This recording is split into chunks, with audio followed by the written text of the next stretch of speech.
Kosher Terroir. I'm Simon Jacob, your host for this episode from Jerusalem. Before we get started, no matter where you are, please take a moment to pray for the safe return home of all our soldiers. If you're driving in your car, please focus on the road ahead. If you're relaxing at home, please open a delicious bottle of kosher wine and pour a glass, sit back, and relax. I'm pouring you a glass of wine now on this episode. Now that's wine somebody fought for, 2 years minimum, a grower who watched the sky every morning through harvest, a winemaker who tasted it out of the barrel 100 times and lost sleep over it. Everything that bottle knows about its hillside, its vintage, the hands that made it, it's all in there. Now, let me pour you a second glass. Same wine, exact same wine, same vineyard, same barrel, same vintage. Except this one we boiled. On purpose. We took it up past 175 degrees on purpose, and most of the wine world would call that an act of vandalism. You don't heat fine wine, you protect it from heat. Heat is the enemy. Heat is what ruins the case you left in the trunk of your car in August.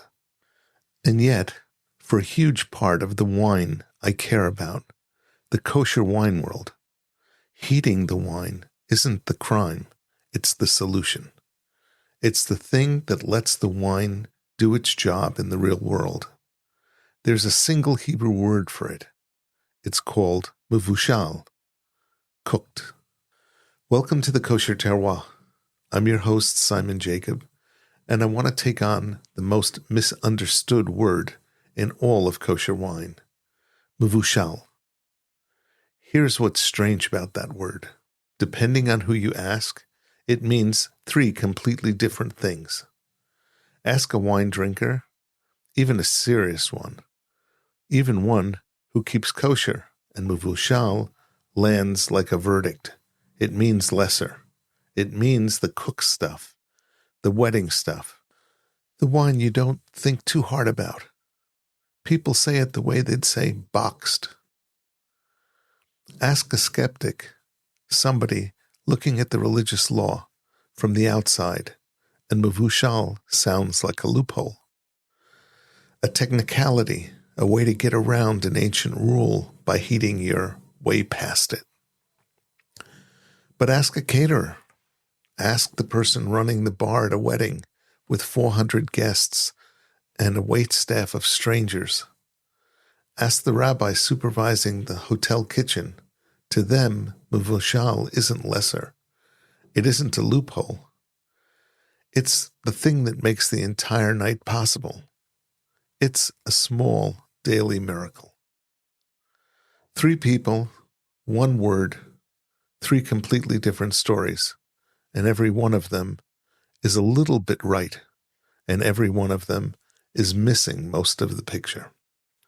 So I want to do something I don't think it's done very often. I want to put the wine and the law on the same table and hold them to the same standard. Because I come at this from a specific chair. I'm not a winemaker, but even I was trained to treat heat as damage. Years of studying what makes wine express where it came from, and the whole discipline is, in a sense, a war against the things that flatten the wine out: oxygen, time, and heat. So when you first really sit with the idea that we deliberately cook some of the most meaningful wines in the world, it didn't sit well. All of us wanted to know, are we wrecking it? And are we just telling ourselves we're not? And the honest answer, the one I want to earn with you over the next few minutes, is more interesting than better or worse. It turns out the question, does cooking make the wine worse, can't even be answered until you understand a far stranger question underneath it. Why does Jewish law care about who touches wine at all? And once you understand that, the whole thing flips. Things you assume were about taste turn out to be about hands. And the fix that looks like it's about flavor turns out to have almost nothing to do with flavor at all. So here's where we're going. 5 moves. First, the law itself. Why wine, of everything we eat and drink, is the one thing with this rule on it. Where the rule comes from, and the surprising little exemption hiding inside it. Second, the fight nobody tells you about, what cooked even means, because the great authorities flatly disagree, and modern technology dropped a bomb right in the middle of that disagreement. Third, what heat actually does to wine, on purpose, the real reason winemakers might reach for it, kosher or not. Fourth, what heat does, by mistake, the collateral damage. This is where I have to be honest with you as a wine lover, even when it's uncomfortable. And fifth, the curveball that reframes everything, distillation, brandy, because brandy is cooked far harder than any of this, and it'll teach us what Mevushal can and cannot actually fix. And then I'll give you my real verdict. Not a dodge. When this helps, where it hurts, and where it genuinely solves a problem nothing else could. So pour yourself something. Doesn't have to be fancy tonight. Honestly, by the end, you may think differently about what fancy even means. 2 glasses, same wine, one of them we boiled. Let's find out who's right. Okay, before we can argue about whether cooking wine ruins it, we have to go back, all the way back, and ask a question that sounds almost childish. Ready? Why is there a rule about touching wine at all? Think about how strange that is. In all of kosher law, and kosher law has opinions about a lot of things, wine is almost the only food where the problem isn't what's in it. You can have a wine made from kosher grapes in a kosher facility with nothing added that shouldn't be there. A wine that is, by every ingredient on the label, perfectly kosher. And it can still become forbidden, not because of anything that went into it, purely because of who put their hands on it. Sit with that a second, because it's the hinge the entire episode swings on. This is not a story about ingredients. This is a story about hands. So where does it come from? The source is in the Talmud, Tractate of Avodah Zarah, which translates more or less to foreign worship, idolatry. Centuries later, it gets codified into the great legal code, the Shulchan Aruch, Yoredea, the address for this whole subject. And to understand the rule, you have to drop yourself into the ancient world for a moment. Because in that world, wine wasn't just a drink. Wine was sacred. Sacred to everybody. The temple in Jerusalem had wine libations poured out as part of the service. And the pagan world around it, wine was their libation of choice too. You poured wine out to your God. That was the act. So wine sat right on the fault line between the holy and the forbidden. That gives us the first and oldest category. The Hebrew is yayin nesech, libation wine. Wine that was actually poured out or designated for idol worship. That wine is forbidden outright. Full stop. You can understand that one intuitively. It's wine that was literally used for the thing that the whole religion was built against. But the rabbis did something that they often do. They built a fence. They looked at yain nesach, the real direct prohibition, and they said, the danger is too close. The line is too easy to cross, so we're going to widen it. And that wider category is the one that actually governs your life if you drink kosher wine today. The Hebrew is stam yenam, which you can translate as their ordinary wine or plain Gentile wine. And stam yenam is much broader. It's not just wine poured for an idol. It's essentially wine made by a non-Jew, or even kosher wine made by a Jew that's then handled or touched or poured by a non-Jew, and by some opinions, handled by a Jew who doesn't keep Shabbat. The wine didn't do anything wrong. Nothing was added. The wrong hand simply touched it, and the fence comes down. Now here's the wine lover in me wanting to say something. Before anybody hears all this and decides, it's just suspicion of outsiders. Look at what it's actually saying. Of every food on the table, this is the one treated as so charged, so capable of meaning, that it needs protecting. That's not contempt for wine. That's the opposite. It's the same conviction I bring to every episode of this show, that wine is not ordinary, that it carries something. The ancient world looked at wine and decided it was powerful enough to be dangerous.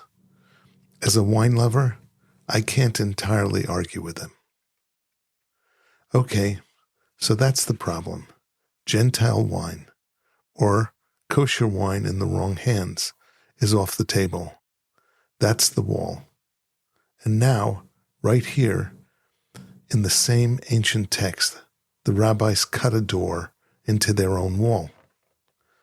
The Talmud says there's one kind of wine this whole thing doesn't apply to. Cooked wine, yain mevushal. If the wine has been cooked, then a non-Jew can pour it, handle it, carry it, serve it, and none of the prohibition attaches. The fence just isn't there anymore. For cooked wine, anyone can touch it. Stop and feel how odd that is. We just spent 5 minutes establishing that this is a serious prohibition, fenced, codified, and taken to heart for 2,000 years. And the same tradition says, but if you cook it, never mind, go ahead, let anyone pour. Why? Why would heating the wine make the whole concern evaporate? And here's the thing I find genuinely thrilling about this. As somebody who loves an argument about wine, the great authorities do not agree on the answer. They really don't. And this is the part that matters. Their disagreement isn't some dusty academic footnote. The reason you think cooking removes the prohibition turns out to decide what counts as cooked enough in the first place. The why sets the how much.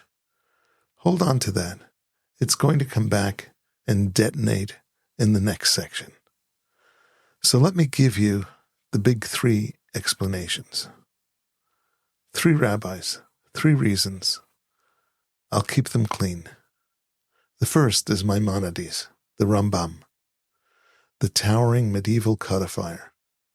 His answer is almost practical. Cooked wine, he says, was simply never used for idol worship. Nobody poured boiled wine out to a god. So, the original worry that this wine is tangled up with idolatry just doesn't apply to the cooked stuff. The danger isn't there, so the rule isn't there. The second comes from the Rosh, Rabbeinu Asher, another giant, and his reasoning is different in a way you need to file away carefully. He says cooked wine was uncommon. It was a rare, unusual beverage. People didn't generally cook their wine. And there's a principle in rabbinic law. The rabbis don't legislate for rare situations. They make decrees for the normal case, not the edge case. So because cooked wine was this unusual thing nobody much made, it never fell under the decree to begin with. Now I want you to put a little mental bookmark right next to that one, next to because it was uncommon. The Rosh's whole logic rests on cooked wine being very rare, a weird thing. Ask yourself what happens to that logic when cooking wine stops being rare, when it becomes, say, industrial, routine, the norm. Hold that thought. It's a time bomb, and I'm going to come back and light it. And the third explanation is the Rashba, Rav Shlomo ibn Aderet. And this one, to me, is the most fascinating because it's the most sensory. He says once a wine is cooked, it isn't wine anymore. It becomes a different drink, a different beverage, different taste, different character, a new thing. And the prohibition was about wine. So cooked wine slips out from under the rule, not because of idolatry, but because it's rare, but because it has, in a sense, stopped being the thing the rule was written about. Hear what just happened there? 3 explanations, and they're not just 3 flavors of the same idea. They point in genuinely different directions. Maimonides is about use, what the wine was for. The Rosh is about frequency, how common the act of cooking was. And the Rashba is about the wine itself, whether it is even still wine after you've heated it. And every one of those, when you push on it, gives you a different answer to the question we actually care about. How hot, how long, and how cooked does the wine have to be before it counts? If it's about use, maybe barely cooked is fine. If it's about the wine changing into something else, then it had better taste different, or it doesn't count. 3 reasons, 3 completely different bars. But I want to stay with Maimonides for a minute or two, because there's a deeper version of his point. And once you see it, the whole prohibition snaps into a shape that's almost too elegant. Maimonides said cooked wine was never used to worship idols. Fine. But ask the next question. Why not? What was it about cooked wine that even the idolaters didn't want? Here's the thread. Go back to the temple for a second, the Beit HaMikdash. Among the offerings, there was wine, nesachim, libations. Wine poured out as part of the service to God, and the law is exacting about which wine was fit for that. The Mishnah in Menachot gives a list of wines that are disqualified from the altar.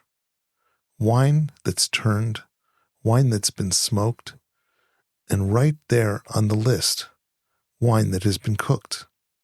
Cooked wine is pasul, the nesachim. It's unfit for the altar of God. And that's not some isolated technicality. The Talmud in Baba Batra takes fit to be poured on the altar and makes it the very benchmark of real wine. Rav teaches that the wine you say kiddush over has to be of a quality fit to be a libation in the temple. So fit for the altar becomes the definition of wine that truly counts, wine that carries sacred weight. And cooked wine sits below that line. It's still a drink. It's just no longer that kind of wine. So why is pouring a libation to an idol one of the gravest sins in the entire Torah? A capital offense. The Talmud in Sanhedrin lays out the 4 acts that make a person liable for idol worship: bowing down, slaughtering, burning incense, and pouring a libation. And ask, why those 4? Because they are what the tradition calls like the service inside. They are the 4 acts that mirror the service performed within the sanctuary. Libation to an idol isn't some random pagan gesture. It is forbidden precisely because it's a photographic negative of what we were commanded to do for God. The idolater pours wine to his God because that is exactly what the Jew pours to his. So now, look again at cooked wine. It is exiled from both altars at the same moment. It cannot be poured to God. The Mishnah says so outright. And it was never poured to idols either, because the idol's libation was only ever an imitation of God's service. And if cooked wine isn't fit for the real thing, it was never fit for the counterfeit either. The same single disqualification slams both doors at once. And that is the deepest answer to why non-Jews can pour cooked wine freely. It has stepped clean outside the whole category of wine that can be used in libation. It is simply not the kind of wine that prohibition was ever about. The fence was built around sacred wine, holy or perverted. Cooked wine isn't standing inside that fence. And notice what that quietly does. It braids 2 of the 3 rabbis together. Maimonides never used for idolatry. And the Rashba, it is not really wine anymore. Turns out to be saying the same thing from opposite ends. Cooked wine has dropped out of the cultic category entirely. One of them is looking at the idol. The other is looking at the glass. They meet in the middle. I owe you an honest footnote, because a learned listener will already be holding it. Not everyone roots this prohibition on idolatry at all. The Rosh, yes, the same Rosh, actually argues that the broader decree on Gentile wine has less to do with ancient idol worship and more to do with something much more human, keeping Jews and non-Jews from getting too close, too comfortable over a shared bottle. A fence against intermarriage, not against libation. So the gorgeous 2-altar symmetry I just drew for you, that's the Maimonidean picture of the world. It is the most beautiful answer. It is not the only one, and honestly, that very tension between the mystical, idolatry-centered reading and the social, human-centered one is a fault line you're going to feel under your feet for the rest of this episode. So here's where this all leaves us. One prohibition, one little doorway called Mevushal cut into it, and 3 of the greatest legal minds of our history standing at that doorway, giving 3 different reasons it's there. Reasons that between them, they can't agree on the single most practical question imaginable. How cooked does cooked have to be? For 2,000 years, that was a quiet, almost theoretical disagreement. Wine was wine. Cooked wine was a rare oddity. Nobody had to referee it too precisely. And then the 20th century walked in with a stainless steel machine that could heat a river of wine to a precise temperature for exactly 20 seconds and cool it back down before you'd finish saying the word pasteurization. And suddenly, the question wasn't theoretical at all. That's where we're going next. So we left off with a machine. But before we plug it in, we have to answer the question the rabbis left us with. And it's a question that sounds like it should have a simple answer, and absolutely does not. What does cooked mean? You'd think, come on, cooked is cooked. You heat the wine, done. But cooked is one of those words that feels solid until you try to pick it up. How hot? For how long? Hot enough to feel it? Hot enough to boil? Hot enough to change it? Every one of those is a different line. And where you draw that line decides whether half the kosher wine in your local store is actually kosher for a non-Jew to pour at your table. Let me give you the old answer first, the classical one. For most of the medieval authorities, the Rishonim, cooked meant cooked, really cooked. The wine had to come to an actual boil and start to reduce, to steam off, to physically lose volume. You had to see it change, the level dropping in the pot, the wine concentrating, becoming something visibly different from what you poured in. And I want you to really picture that wine, because this is the root of the whole bad reputation. Wine that you've boiled down. It's cooked in every sense. The fresh fruit is gone. The lift is gone. It's darker, heavier, a little stewed. For centuries, that was Mevushal wine. And it was, let's be honest, not very good. So when your grandparents flinched at the word Mevushal, they weren't wrong. They were remembering that wine, the boiled down stuff, that memory is doing a lot of work even today, and it's working off a definition the industry left behind decades ago. Because in the 20th century, one of the most influential legal authorities in the modern era, Rav Moshe Feinstein, the great American posek, reframed the whole thing. He said the bar isn't boiling. The bar is a much older, much lower legal threshold called yad soledet bo, literally, that a hand recoils from it. The temperature at which it is too hot to comfortably keep your hand in. In practice in America, that got operationalized at around 175 degrees Fahrenheit. Call it 80 Celsius. And here's the radical part. By this standard, the wine can reach that temperature even if there's almost no change in the taste at all. You don't have to boil it. You don't have to reduce it. You don't have to wreck it. You just have to get it hot enough, briefly enough, that it qualifies. Do you see what that did? That one rule is the foundation the entire modern kosher wine industry is built on. Because the gap between boil it down until it's stewed and flash it to 175 degrees and then cool it right back, that gap is everything. That's the difference between Mevushal, meaning ruined, and Mevushal, meaning you'd never know.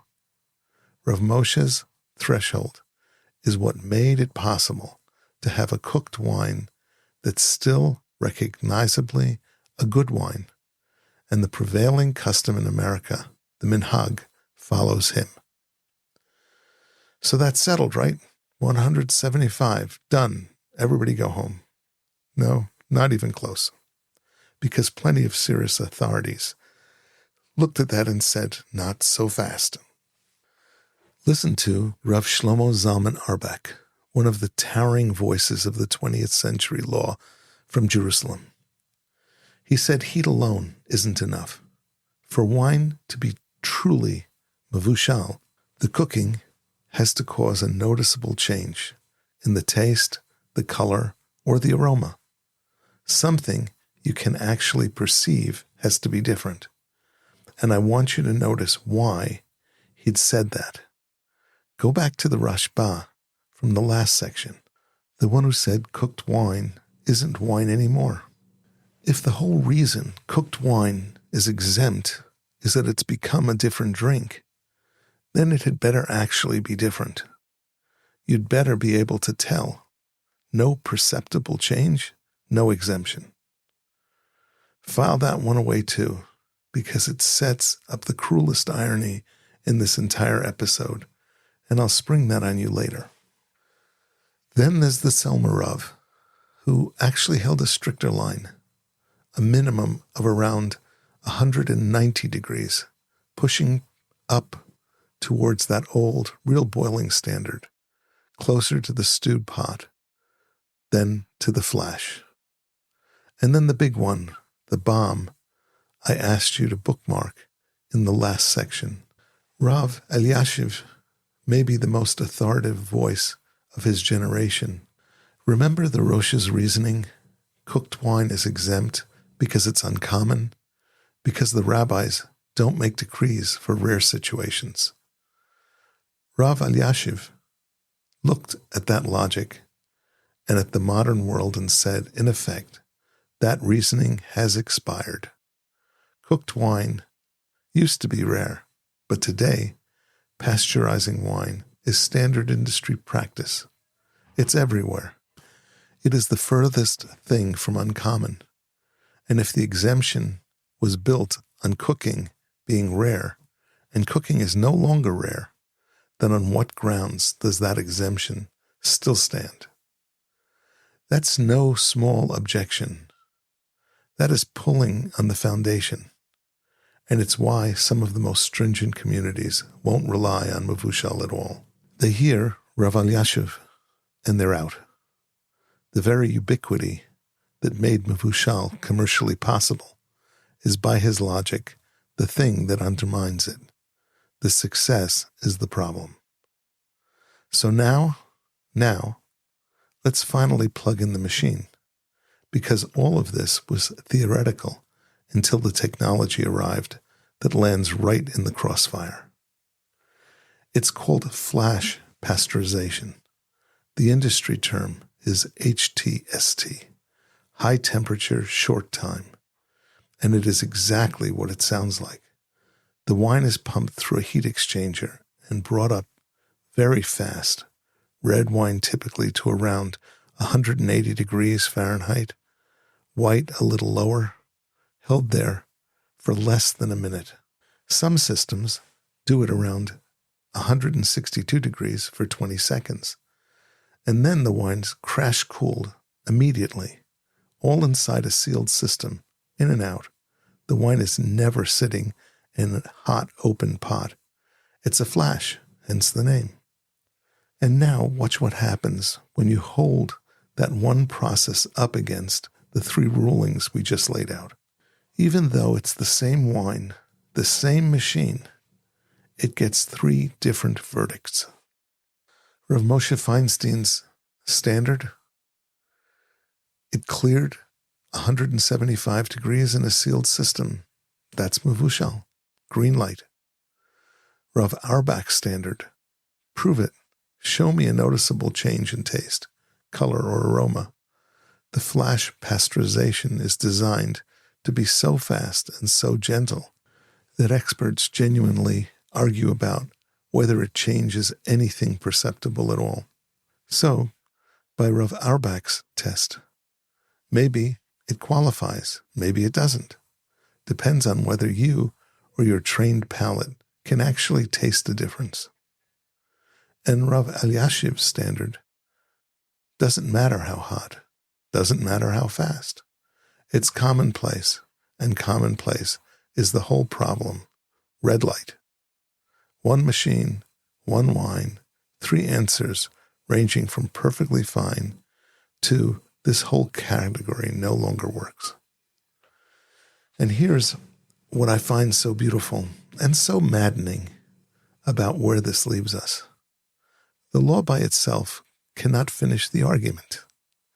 It hands you a question it can't answer on its own terms, because two of those three positions, the Rashbaz, that it has become a different drink, and Rav Auerbach's, that it has to have noticeable change. 2 of them turn on the question that isn't legal at all. It's sensory. Did the wine actually change? Can you taste it? Can you smell it? And that, my friends, is a question for a different kind of expert. That's a question for the seller. So, let's stop asking rabbis and go ask the wine. Okay, so we've left the study hall. Welcome to the cellar.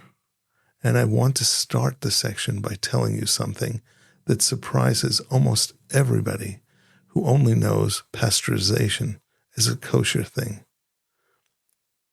Are you ready? The non-kosher wine world cooks wines too. It does, and has quietly for a long time. There are perfectly secular wineries with no religious requirements whatsoever that flash pasteurize wine on purpose. They do so because it does things for them they want done. So before we even get to whether heat hurts the wine, I have to be fair and tell you the other half.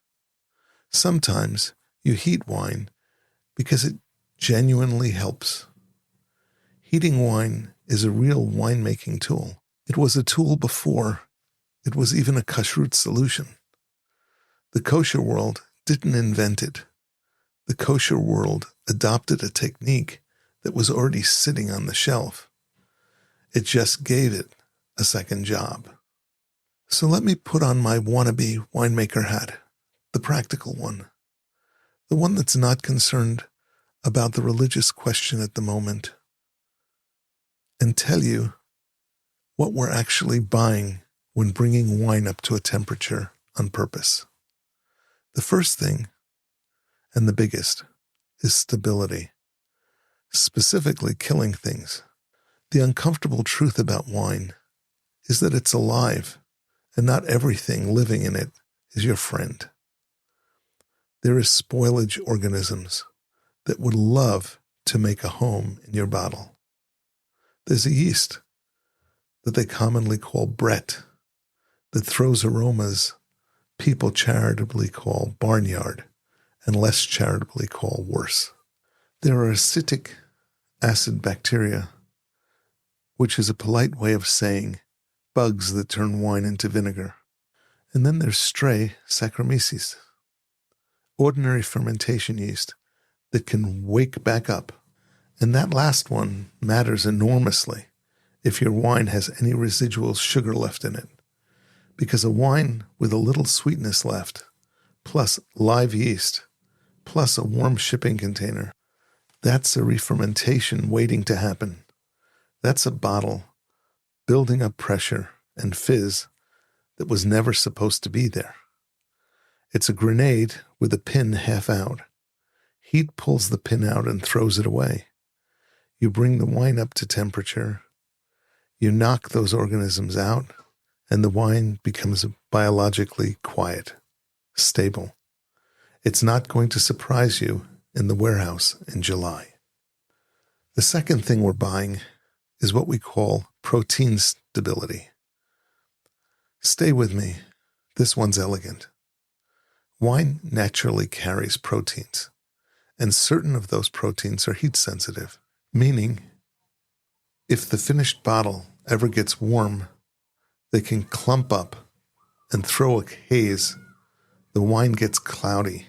Nothing wrong with it, but it looks off, and people drink with their eyes first. Now, normally, they'd have to strip those proteins out with a fining agent. So in a funny way, the very thing people fear, heat, can give you a wine that's more resistant to the damage heat does later. We're vaccinating the wine against its own future. And the third thing is simply consistency at scale. Think about what a Kiddush wine or an event wine actually has to survive. It gets made in volume. It gets shipped across the oceans. It sits in trucks, in stockrooms, and in synagogue closets that are not exactly climate controlled. It gets opened months or years later by someone who has no idea how it's traveled. For a wine living that life, stability isn't a compromise. It's the whole job description. You want it bulletproof. So here's where I want to gently push on the snobbery, including my own.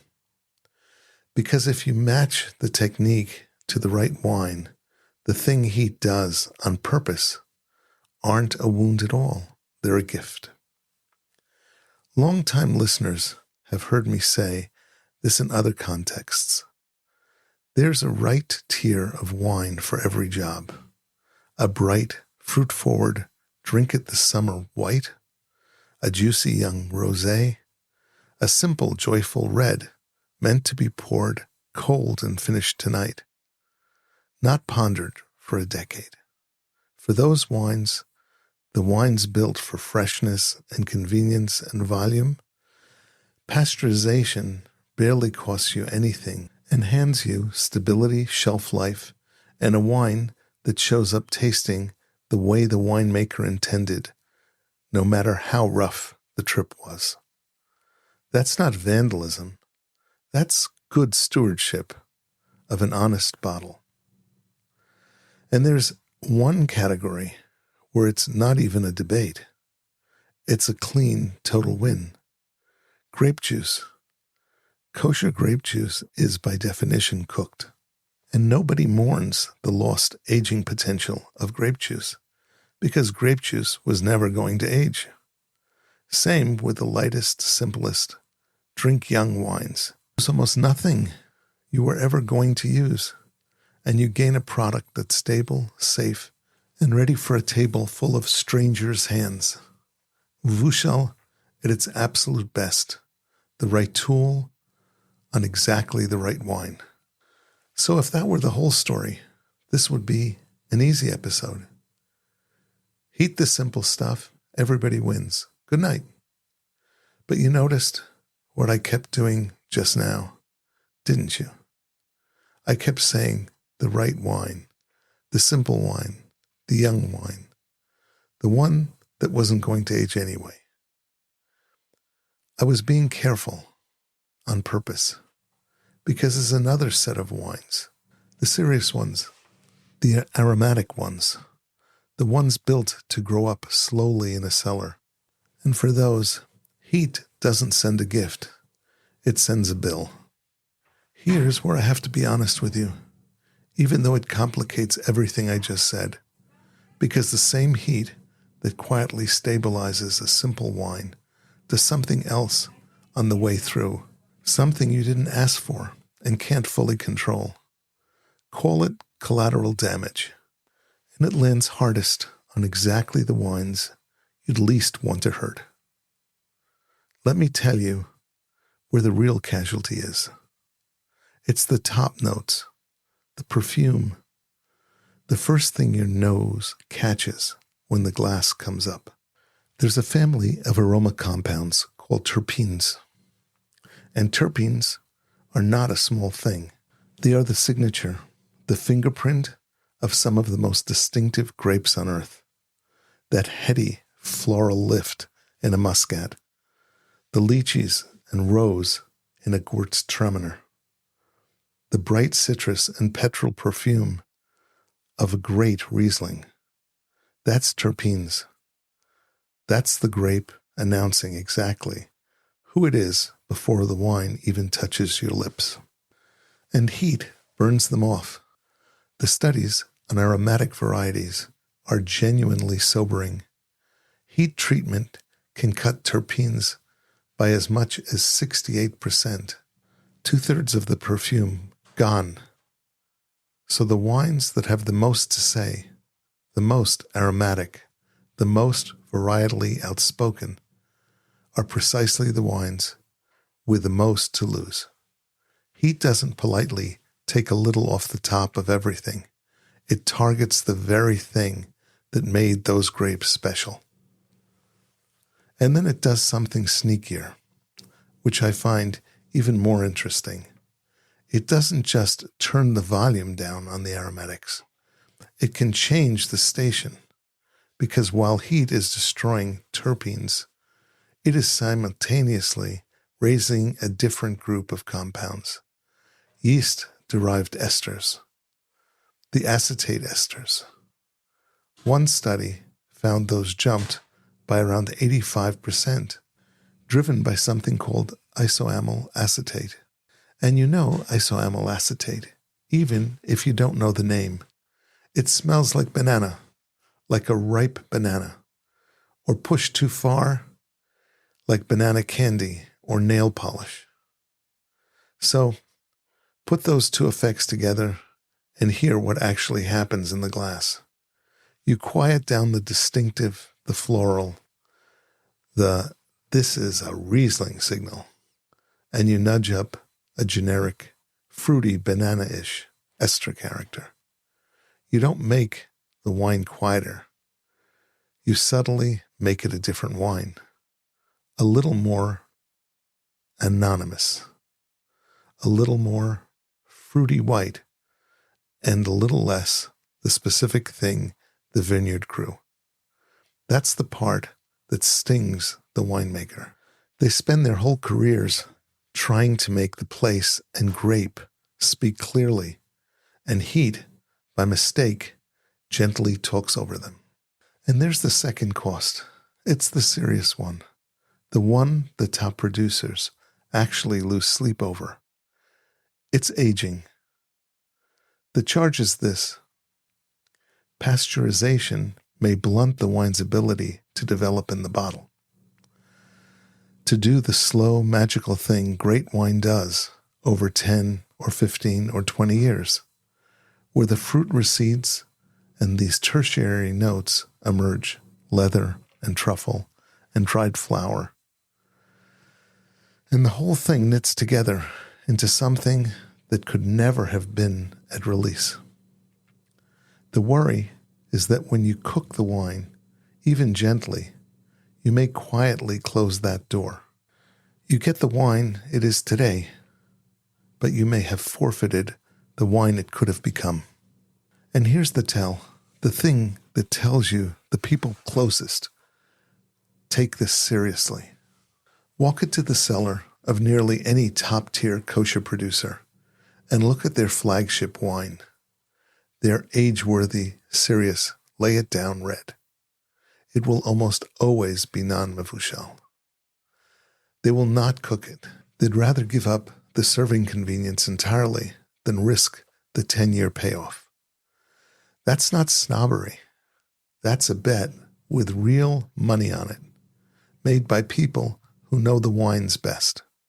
But, and I have to be just as honest about this, the evidence is genuinely mixed.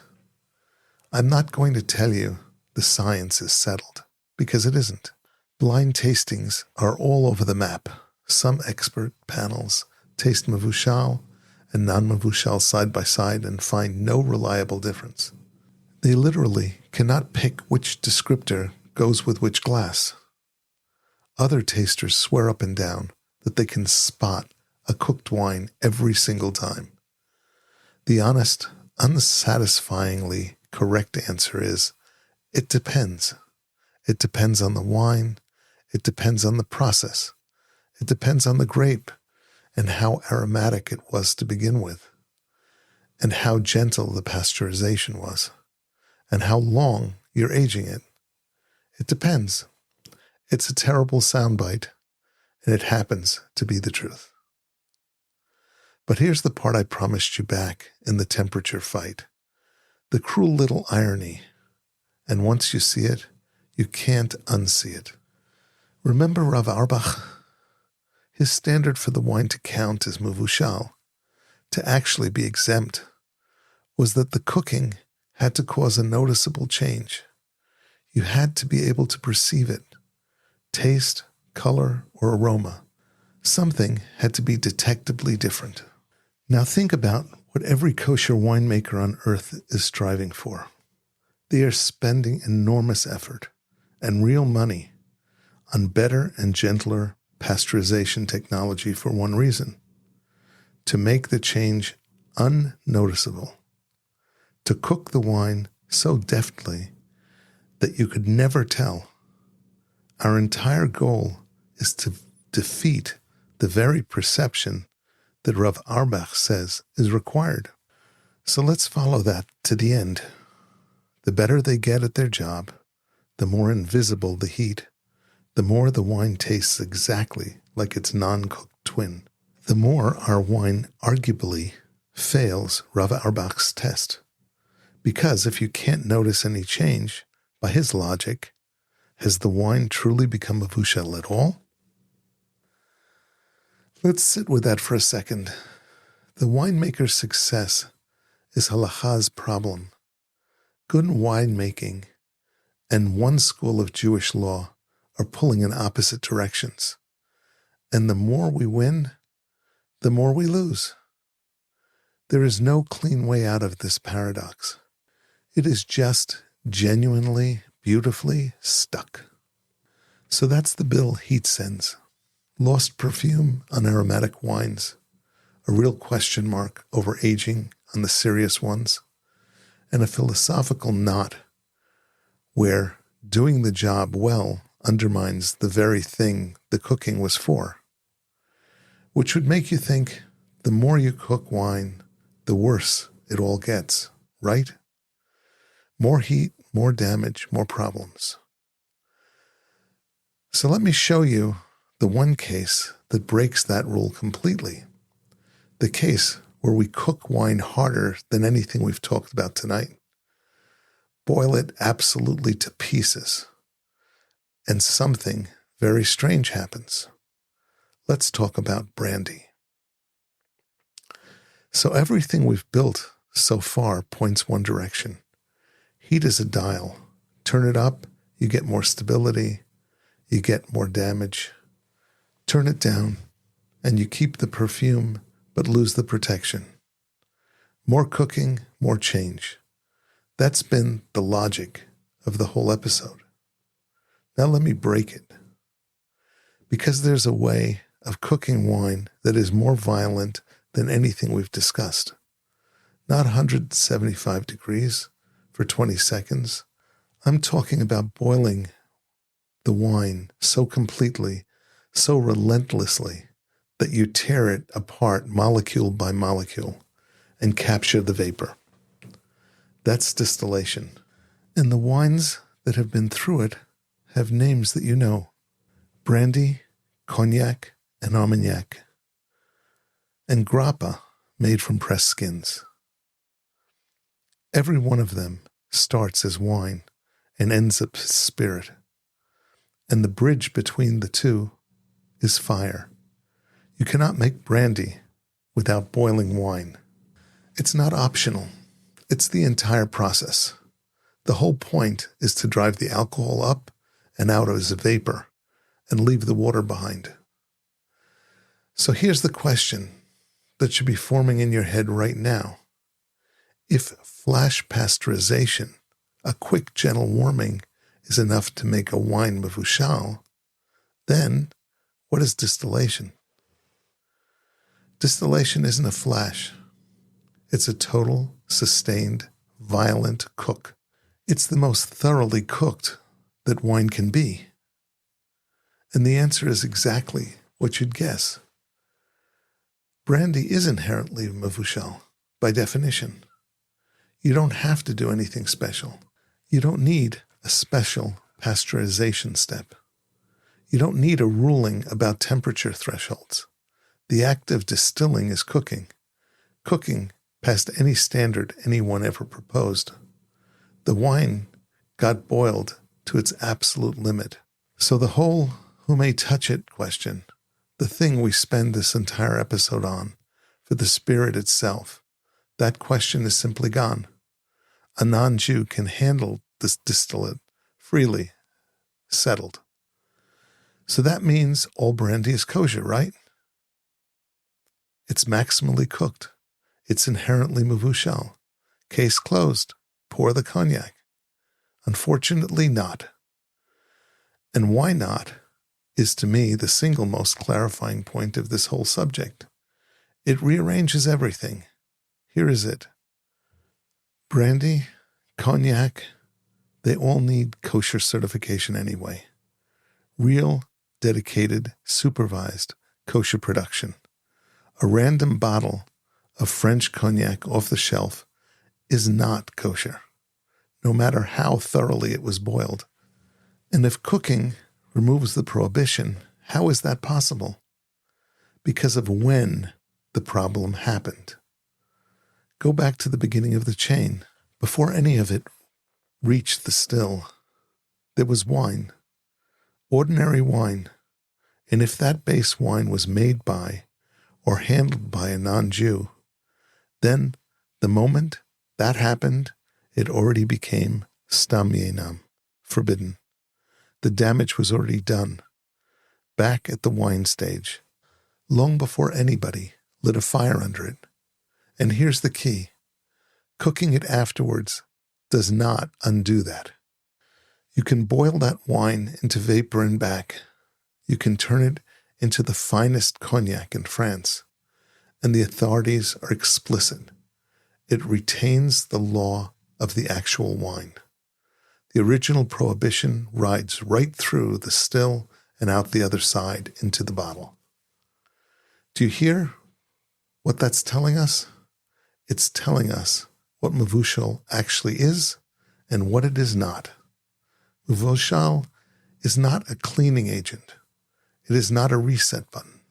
It does not reach backwards and scrub a wine clean of something that's already happened to it. What cooking does, the only thing it does, is to change a wine's status going forward. It protects the wine from here on out. It says, from this point on, it doesn't matter whose hands touch this. But it has absolutely nothing to say about the hands that already did. So, with flash pasteurization, the winery cooks the wine early under full kosher supervision before any unsupervised hand can compromise it. And then it's bulletproof for the rest of its life. The cooking comes first, the protection follows. That's why it works. But brandy made from already compromised wine, the cooking came too late. The wine was already stam yenam before it hit the still, and no amount of fire fixes a problem that already happened. I'll give you the one-liner to remember the whole subject by. Mevushal protects wines going forward. It cannot launder a problem that already happened. Cooking decides who may touch it next, not who already touched it, not what it already became. And once you've got that, once you understand that this was never about taste at all, that it's all about hands and timing and protection, you're finally ready for the only question that's left. After all of it, the law, the fight over what's cooked means, the gift he gives, the bill it charges, and the brandy that taught us what cooking can and cannot do. Is Mevushal making the wine better or worse? Let me give you my real answer. I've been making you wait the entire episode for my real answer, and I'm not going to dodge it now. But I have to give it to you in 3 parts, because better or worse was the wrong question all along, and I think by now you can feel why. Let me start with where Mevushal doesn't just help, where it generally solves a problem.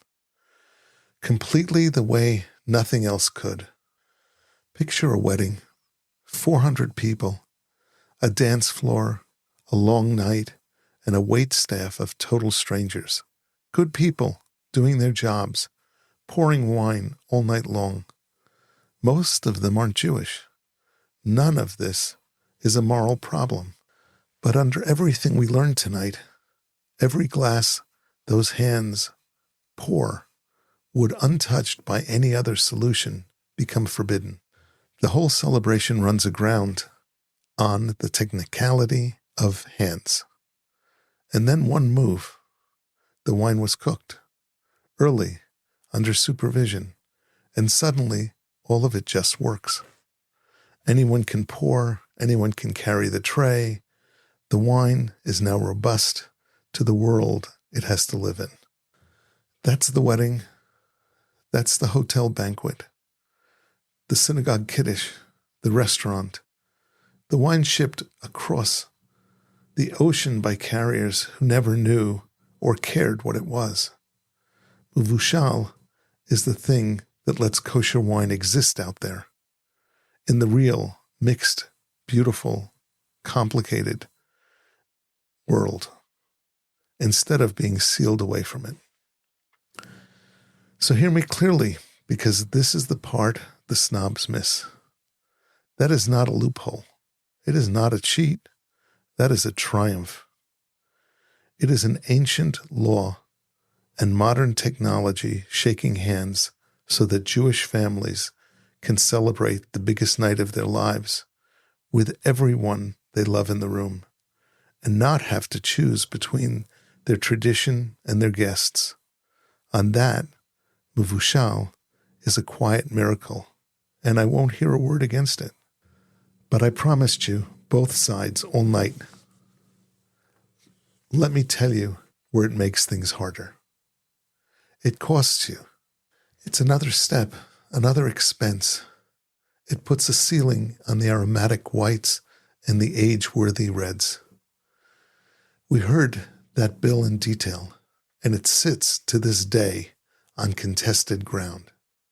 Remember Rav Elyashiv, the bomb from earlier in the episode?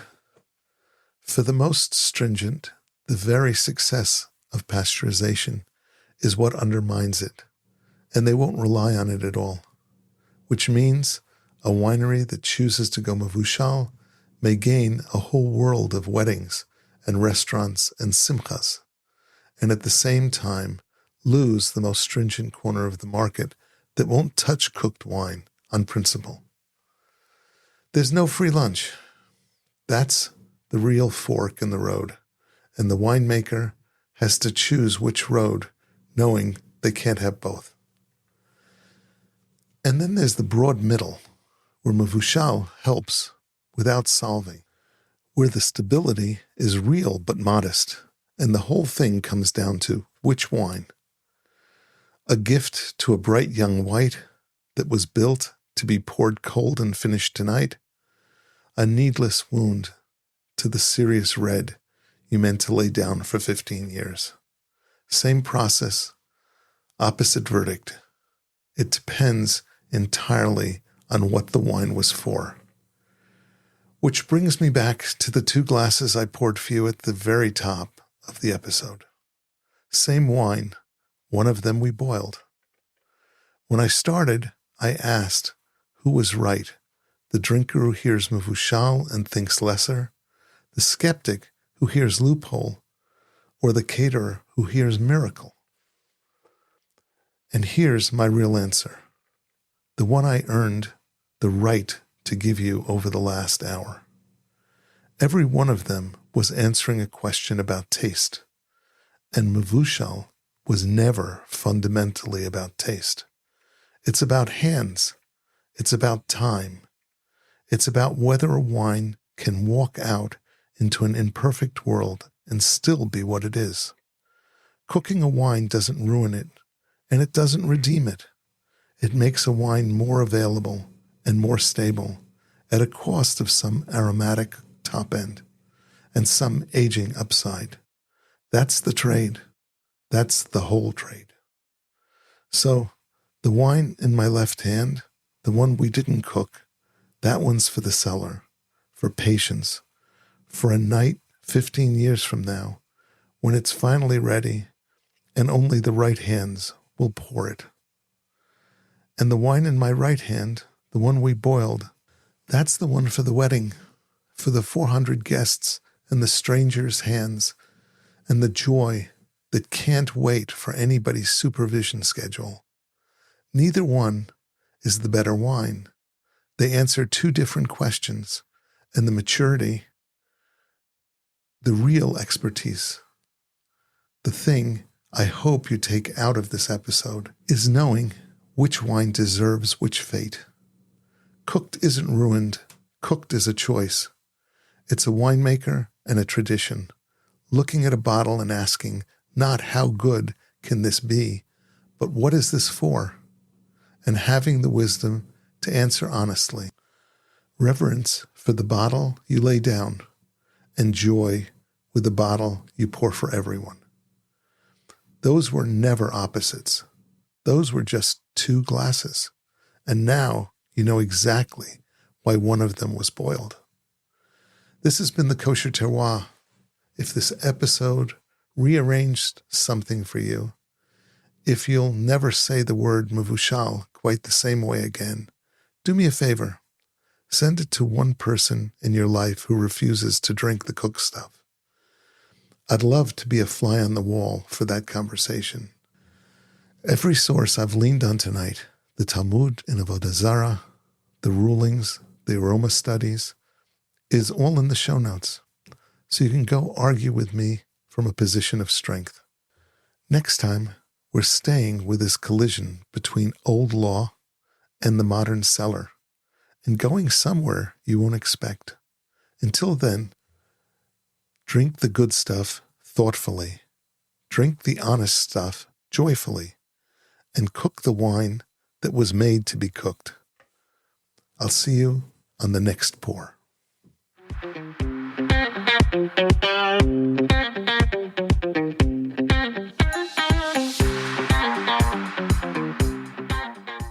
This is Simon Jacob again, your host of today's episode of the Kosher Terroir.